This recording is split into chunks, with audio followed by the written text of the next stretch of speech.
Hi guys, today we're going to do an example of a graph of a hyperbola. So here's the equation that we're given: 4x squared minus 25y squared equals 100. So our first step is to convert it to standard form.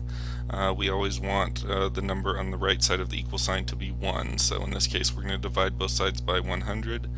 And after we simplify, we get x squared over 25 minus y squared over 4 equals 1.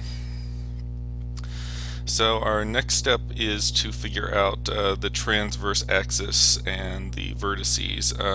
Since our equation did not have any x terms or y terms, just the x squared and the y squared, the center of the hyperbola is going to be the origin, so we don't have to worry about a horizontal or vertical shift there. So since the x squared term is positive, the transverse axis is the x-axis, and that'll be where our vertices will be placed. And from our equation we know that the 25 is going to be the a squared term, so a is equal to 5, and the 4 is going to be the b squared term, so b is equal to 2. And our vertices therefore are 5, 0, and negative 5, 0. So I'm going to go ahead and plot those points. So here are my vertices, 5, 0, and negative 5, 0. I know that my branches are going to open to the right. This one will look somewhat like this one will look somewhat like this. I don't know right yet how steep they are, so the next step should be to draw in our diagonal asymptotes. That'll give us an idea of what the branches will look like. So the way to find our diagonal asymptotes are to just use this formula. Since the x squared term is positive, our diagonal asymptotes will be y equals plus or minus b over ax. This is the equation of the asymptotes when the center of the hyperbola is the origin. So luckily we know what b and a are, so our diagonal asymptotes are going to be y equals plus or minus 2/5 x.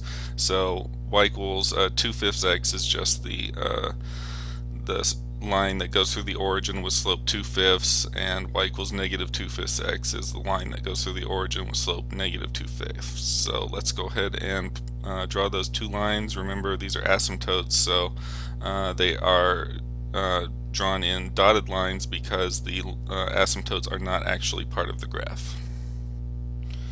Okay, so here is our first diagonal asymptote, y equals 2/5 x, and here is our second, y equals negative 2/5 x. So this gives us an idea of what the branches of the parabola will look, or the hyperbola will look like.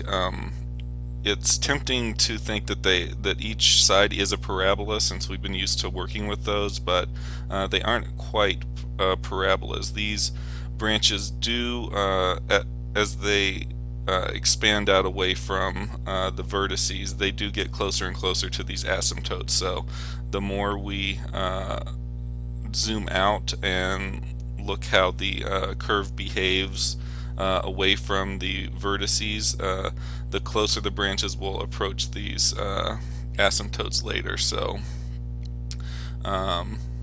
let's go ahead and take a look at the foci, which are also going to be on the x-axis. So since the x squared term is positive, the foci will be the points plus or minus c0, where c squared is equal to a squared plus b squared. So we just do a quick computation. We get c squared is equal to 29, so c is equal to plus or minus the square root of 29. So our foci are going to be the points, the square root of 29, 0, and negative square root of 29, 0. So let's go ahead and add those to the graph.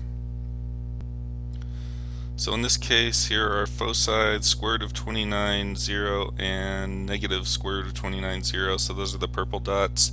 They're going to be pretty close to our foci, or our vertices in this point, because the square root of 29 is just a little bit over 5.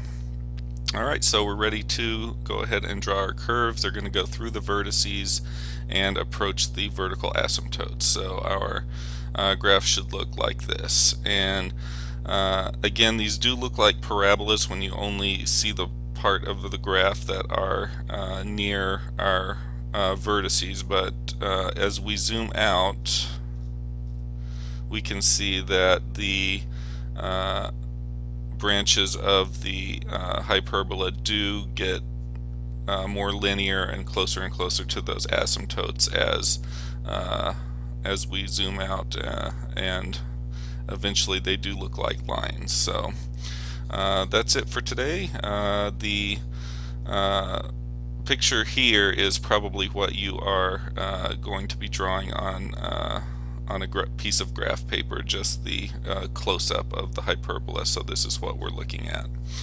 All right,